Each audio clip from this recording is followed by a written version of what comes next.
I've got the fish there already, sort of 4 or 5 casts, and they're here. So I'm fishing with a 12-foot sphere feeder rod, 1.5 ounce tip. And this reel, I love this black viper reel. I'm using braid so that I'm in contact with the fish all the time. Another nice roach. Let's just net him. So I'm using a 0.12mm sinking braid, Browning sinking braid. It's deep so it sinks easier. That's a typical quality ooze roach. Lovely condition. Took the worm right down. I put worm on because sometimes if you put maggot on you get smaller fish, so a piece of worm quite often will get you bigger fish. There, lovely. Glistening in the sun. Beautiful. I'll talk about my feeder rig in a minute, but you know, we're already in action. 2 fish, I'm feeding that pole line all the time. I put another piece of worm on, putting a piece of dendrobina on, which is sort of slightly tougher than say your red worms will be. If I was fishing for small skimmers, I'd probably put red worm on, but I'm fishing with if you're roach fishing on the feeder and you're getting bites on maggot and missing them, then just try a piece of dendrobina. I take the head of the dendrobina off so it's not too tough, and then I can just put the hook through that broken piece that I've broken off, pull it round,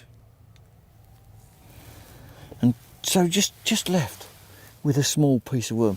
That's a deadly bait for catching roach if you're missing bites, and of course it will catch bream and skimmers as well. So at the moment, a front-loaded cage just to get some action, because as the cage feeder goes down through the water, in the deep water, bits will be coming off to draw fish in. So you build your swim up, and then I'm going to switch to a window feeder later. And all the time, I'm going to keep feeding that pole line, hoping that some big roach are going to come there. Nice, squeeze it in tight, because I'm really squeezing that hard in that feeder, because it's deep. Bits will still come off. I've picked a target, make sure I've got the line clip on the reel. I've picked a target on the far bank, so I go to it all the time. Just as you cast out, if you lift your rod back, you'll find your feeder will go into the water nicely. So you lift your rod back until it hits the clip and then follow it down. And then if you're really quick, you can get a pouch full of casters in before it hits bottom. Like that. So I'm feeding 2 swims, and hopefully, I mean, I've fed the pole line with ground bait, so hopefully the roach are going to come on that line later. But this is always a good way to start. Get some fish going. Oh, I felt that one. Bobby's in again straight away. These are good quality roach too. That's that worm that's doing the trick. So I've got a black viper reel, lovely and smooth action. I'm fishing mainly braid, just a short length of mono to fix my rig on. Fish are getting big. Hey, it's a skimmer. Fish are getting bigger all the time. This is a skimmer. We've come today for skimmers, we've come today for everything really. This is a nice skimmer. So very quickly we're into fish. And I'm feeding my pole on as well. This is probably how you'd approach a match. You'd probably start on feeder. And then, yeah, lovely. And the fish here are in beautiful condition. Just look at that skimmer. Oh, beauty. Probably 10 ounces, I should think, maybe more. Gorgeous looking fish. Just hooked perfectly in the lip. My hook today here is a 14 sphere match, but it's quite a big hook, but perfect for worm fishing. Lovely bream. Hey, what a great start.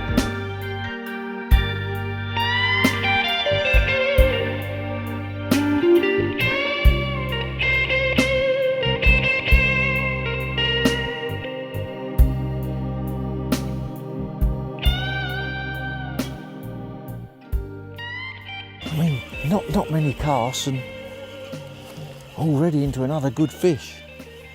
That bit of worm is the secret today, definitely. What this is, don't know whether it's a roach or a skimmer or what it is.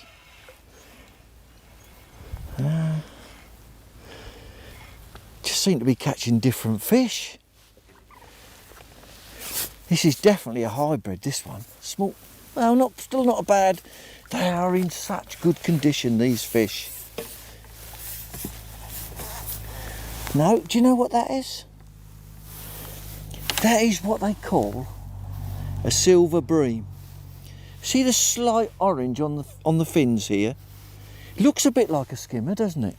But slightly orange. If you caught a pound silver bream, that would be a big fish. But that's what it is. Lovely fish, 6 ounces.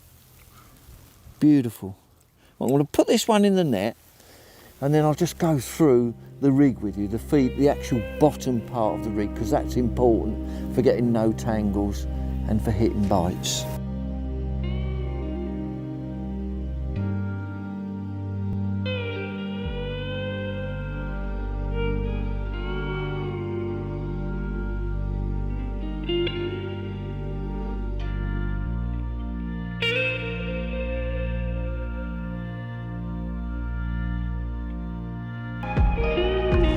Must explain my feeder setup to you because it's so simple and you fish all day without a tangle. So I've got a fairly wide gape hook there. That's a 14 sphere match hook, lovely wide gape, and it's tied to 0.14mm line, so fairly strong, probably 4 or 5 pounds.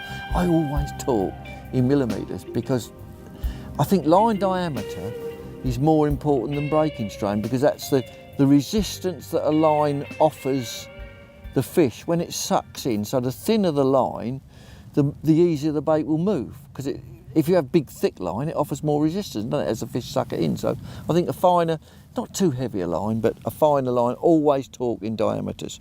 Then there I've got a small, very small connector there. That's a Browning connector, which I can just push this little black thing back and change the hook as easily as anything. But there is a swivel on there, so it stops the line from twisting up as you're coming back. Mind you, I always come back with a fish, so it doesn't happen. But if you're not coming back with a fish, you know. And then I've got a 2 metre length, about 2 metres I reckon that is, of 0.26 Browning feeder mono, Browning line. So, but that's really strong, like about 12 pound. And I don't know if you can see that, but there, just let me hold that up for you. That's just a little paternoster loop there, just a short paternoster. All you do is if you tie an overhand loop in your main line, that's your paternoster link, and then you can just put a little swivel on there. I've threaded a swivel on there. And that's for river fishing. A fairly short link, keep everything down. We're on a river, not a lake. And then up to the braid itself, and I find the easiest way to connect the braid, there is braid knots, but if you're not sure about braid knots, just do an overhand loop in your braid, and then for your mono, a tucked half blood. So you put it through a blood knot, 5 turns, but make sure you tuck it, and that'll never break. Let's get back and catch some more fish.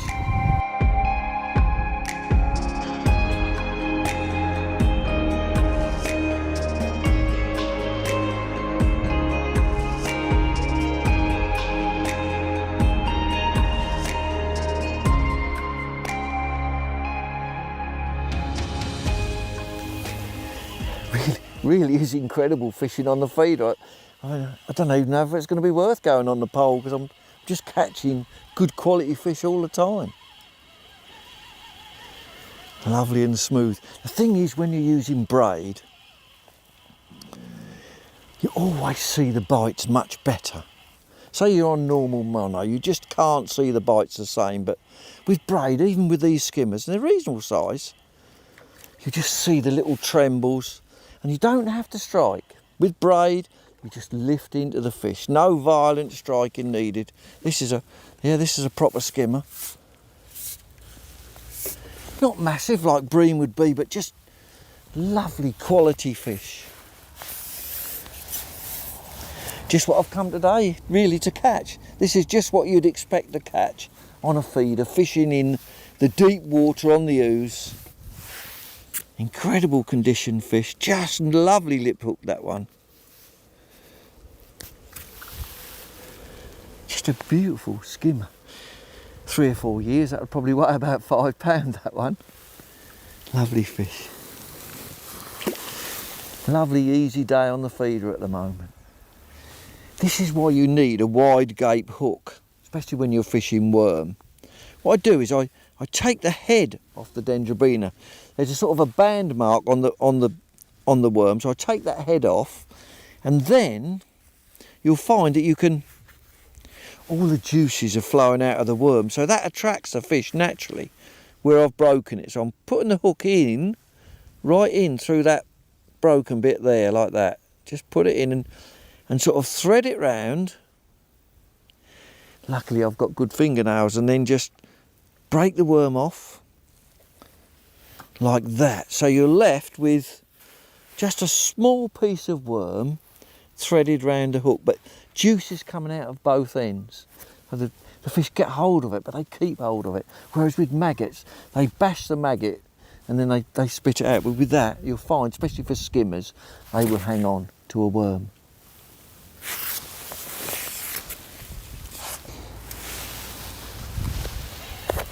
I've just switched to the window feeder, which is something which I invented many years ago for browning.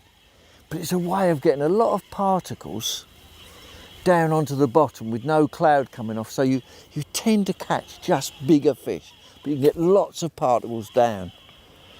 Yeah, another goodish skimmer. Yeah, nice skimmer.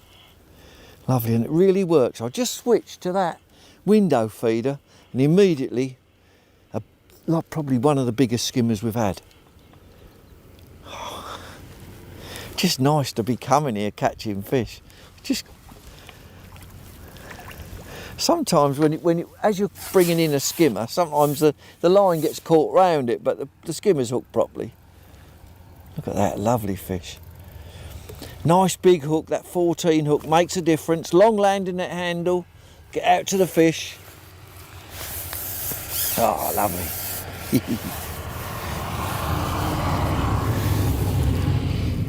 The thing is, when you're catching fish like that, you think, oh, should I go on pole? And that's perfectly hooked again, just in the lip. That big wide gape hook makes all the difference. Window feeder getting the bait down. Lovely skimmer, well over £1. Beautiful fish. Can't wait to get back out there again.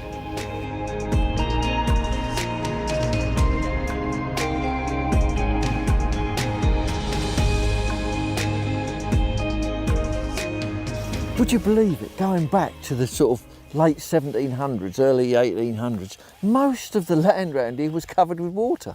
It's only because of the work by these Dutch engineers into building these drains and draining the land so that we could actually live here. A lot of the land here is underwater, was underwater, not is underwater, was underwater. But these are lovely quality fish we're catching now with that window feeder. We can have a look at the window feeder in a minute and how it works, why it works. Another nice skimmer. You hardly miss any bites when you're using a window feeder because as it goes in the water, it sort of sits upright. So when you get a bite, the feeder's upright, you just lift in and you seem to connect with the fish much more. Another skimmer city at the moment. But these fish don't look like they've ever been caught before. But they must, well, I don't know. Just perfect condition. That one's really, really wriggling, but perfectly lip hooked, and that's a proper skimmer.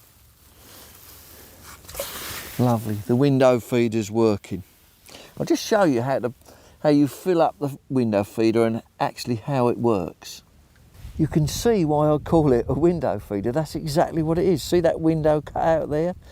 That I can then fill that with particles and then just smear some ground bait over the window so it just seals it, goes straight to the bottom, and it sits on the bottom like that. Just means you hit more bites.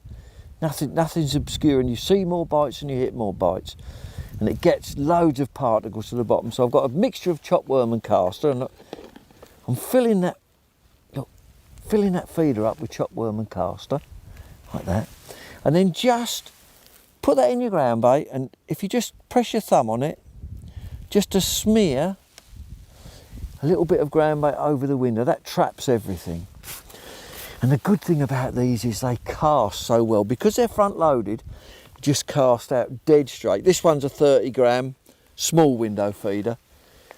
I do loads of different sizes, but that's perfect for here. But because it's front loaded, that will cast perfectly. I pick my target to cast to, and just go up, and it's so easy. You can achieve such a great distance with these, with accuracy as well. I'm only going probably 35 metres here, just casting into the real deep water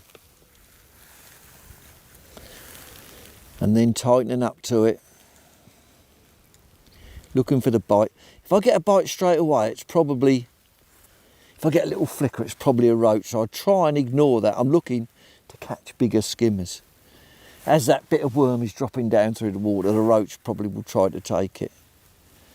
But I don't need to be quick, because a skimmer bite, it will just, it's nothing like a roach bite. You just get a proper indication and just lift into it.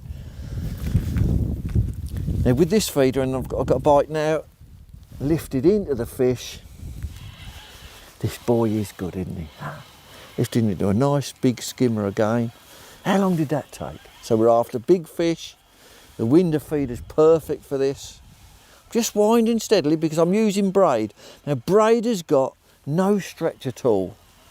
It doesn't normally want to sink because it's a series of fibres, and air is trapped in the fibres. So, but this is a special sinking braid, and it's the best that I've used. Just coming through there.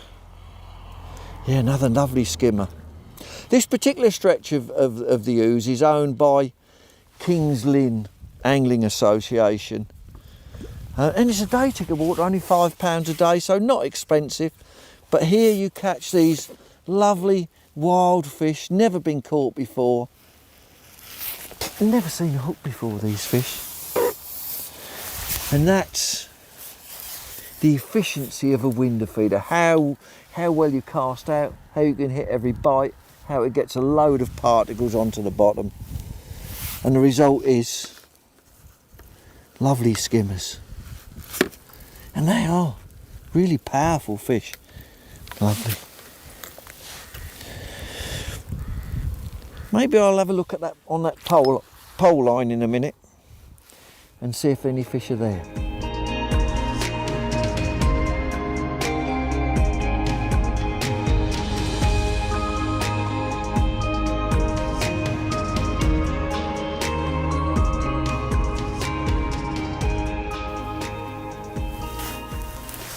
Just switch to the pole.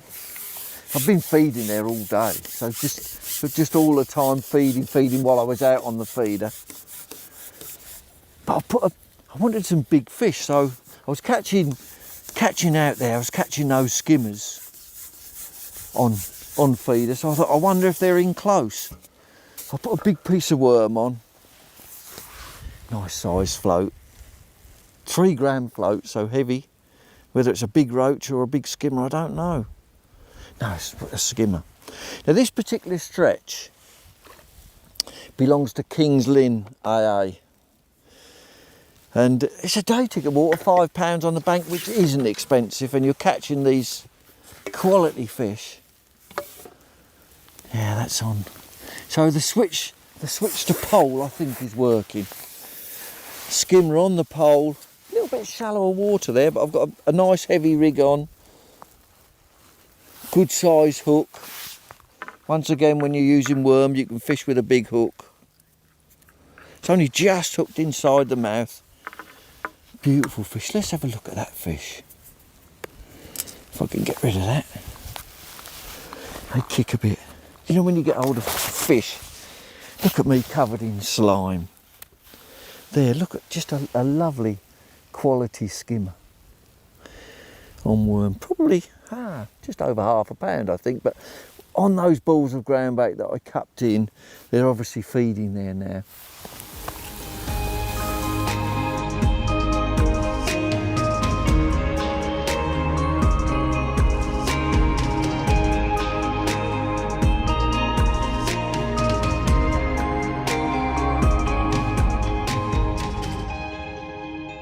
I'm never happy with what's happening, so I've just cupped in 2 more balls of ground bait and I've switched back to caster again. Well, I was getting a few little fish on caster, but so I switched. I love fishing caster, nothing better than single caster for big roach, but I think I've got a skimmer on it. There's another good fish. This is a bit lighter rig. This one is a 2 gram rig, 1.3 microbore elastic. I love using microbore. Yeah, it's a skimmer. Skimmers do love casters. We call them skimmers because they skim across the water, look like that. Nice long handle under the fish. Perfect. And a single caster.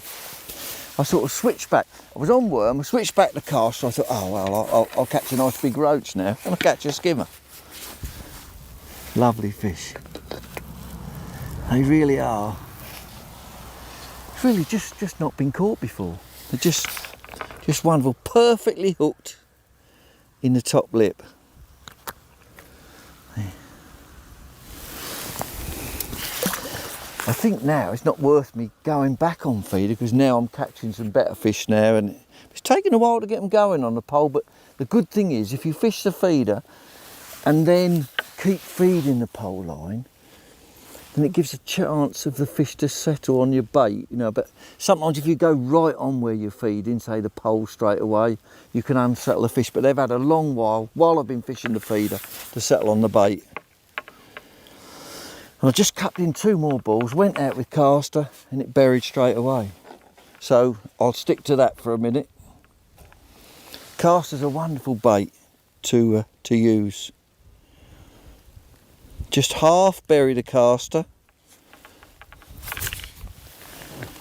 so part of the hook is showing. You don't have to completely bury it, not unless the fish are really shy, then sometimes you can. So I'm fishing 2 gram float as I go out. Just always lay the bait downstream. The fish will be facing the stream and it's running a little bit to my left down towards Denver Sluice, so I'm laying the bait in. The fish will be facing that way. They always face the flow because that's where the feed's coming, isn't it? It's coming from down the river, so they're facing. So that's how you want to flick your bait in, and quite often you can catch fish on the drop doing that. And every time I'm loose feeding, watching that float as it's settled, if it doesn't settle properly, which it hasn't this time, then you can strike. No bite, no fish that time, probably a small fish. When you're feeding with a catapult, just trap the pole with your arm across your leg, and then you do everything in reverse. You push the catapult forward. Bobby's got one as it went in, and then you just let go. And that was a roach on the drop, which I did normally expect to be catching roach on the drop. This would definitely be a roach because it was on the drop, so. Oh, don't tell me. Hey, it's a skimmer on the drop. You wouldn't expect it. I'm not saying anything else. It's a nice skimmer on the drop. Took caster. So they must be coming up for that loose feed.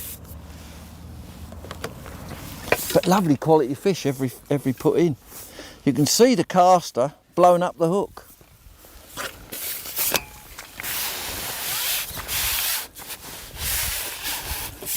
Yeah. Oh, do you know what? I think it may be, do you know, like one I caught earlier, it's a little bit of a hybrid in it, and so that's why it took it. So it's a little bit, it's a cross between, it's not a pure skimmer, that. Cross between a roach and a bream. More bream than anything, but no, that's not a proper skimmer. On caster, look at that blowing up the hook. Bit of slime. So the pole's going really well now, caught on feeder and now on pole. fish every cast. Just swing this fish in and then we'll have a look at the rig I'm using. Some small roach out there's a mixture really of, oh, this is not too bad, just about swing this one though. That one's on maggot, I'm swapping between maggot and caster. So let's have a look at the rig I'm using. The hook is a size 16 Sphere Classic. So just a sharp, very sharp, longish shank hook so I can half bury a caster or a single maggot. It's not really a big hook, it says 16 but I think it looks more like an 18. And then 0.12 hook length, so that's pretty strong. 0.12 in this hybrid power mono is about 3 or 4 pounds, so it's really strong. And then where I've joined the hook length and the main line, I use a little knot called, it's a 3-turn surgeon's knot. That's what I call it, but it's a tiny little knot and never tangles, so that's how I prefer to do it. And I've got a number 8 shot against that. And another number 8 shot, probably about 10 centimetres away, and then another number 8, so I've got 3 number 8 shot, and then the Olivet.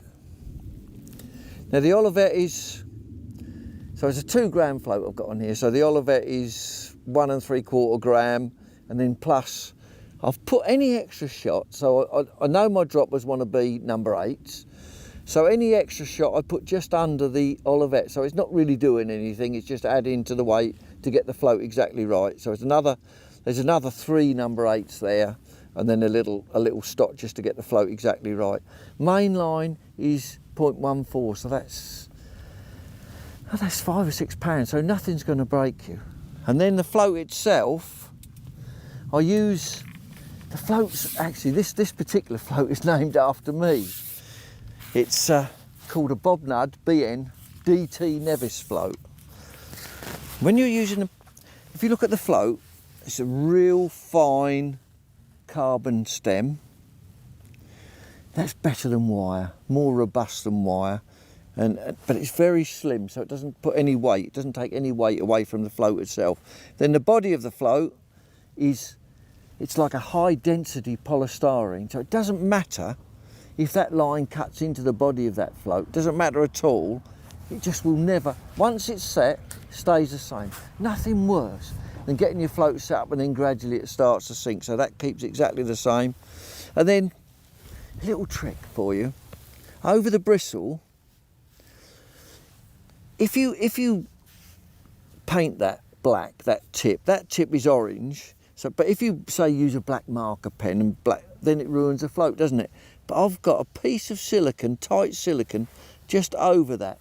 Increases the size of the bristle slightly, so it's good when you're fishing out like we are, fishing right out, you can see it better. But if I want then to go back to the original float, I'll just pull that silicone off. And then up to the elastic, which is a 1.3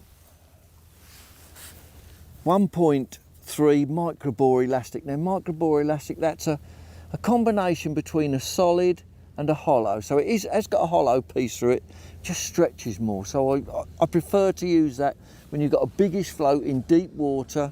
That's a better elastic to use. And then just a Dacron connector on the end. That's a Browning Dacron connector. And you just attach the line, you just loop it over and it hooks around that small knot there. It's just so easy to do, so, but never catches up. Fish all day with that. So that's the rig, a nice simple rig. I've got another rig set up, a 3 gram, which is virtually the same, just a bigger hook on it, slightly stronger line. So I've got a 3 gram with a size 15 Sphere Classic hook, slightly 0.12 hook length still, and an 0.16 main line. So and a slightly bigger elastic too. So, but very, very similar.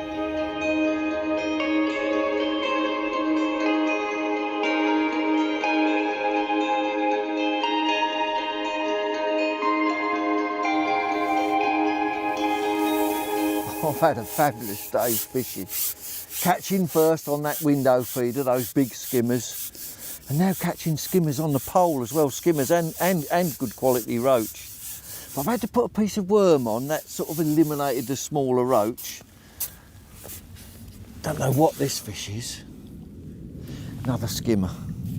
Smaller one, but do you know what? I'm out of bait now, so I've got to pack up.